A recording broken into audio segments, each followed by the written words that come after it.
fincaanii fi laaqana.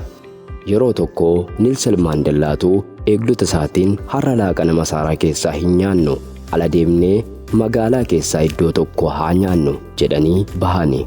Hoteela tokko deemanis nyaata ajajanii. Maandellaanis namicha adii sanaa naaf waamaa waliin nyaanna jedhanii waamsisanii waliin nyaatanii. Namichi adiinis bahee deeme. Eegdota isaa keessaa tokko namichi adiin silaa dhukkubsataadha jedhee Maandellaatti hime. Maandellaanis maaliif jette jedhaniin. Eegdichis deebisee sila yeroo laaqana nyaanne namichi rommaa ture, ija keessa ol jedhees nu ilaaluu sodaata, dabqes fuula isaarraa dhangala'aa ture jedheen.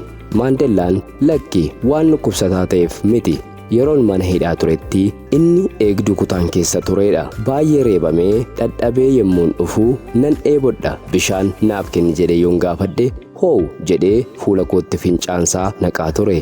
Amma haaloo sana waanan ba'u se'ee qaana'ee sodaate jedheeni deebiseefi. Humni guddaan kan jiru jibba keessa miti, mo'ichi gola haaloo ba'uu keessaa hin argamu, jaalalaaf dhiifama malee. Akkatti namni nu miidheen deebisnee miina yoo ta'e garaagarummaan nu gidduu hin jiru. Waggaa 27 booda mana hidhaadhaa yoo bahaan Maandellaan akkas jedhani. Ani asii bahee warra na miidhaa turan deebi'ee nan miidha yoon ta'e, jibboota koo nan jibba yoon ta'e, mooraa kana haala jiraadhus hidhaan jira jedhan.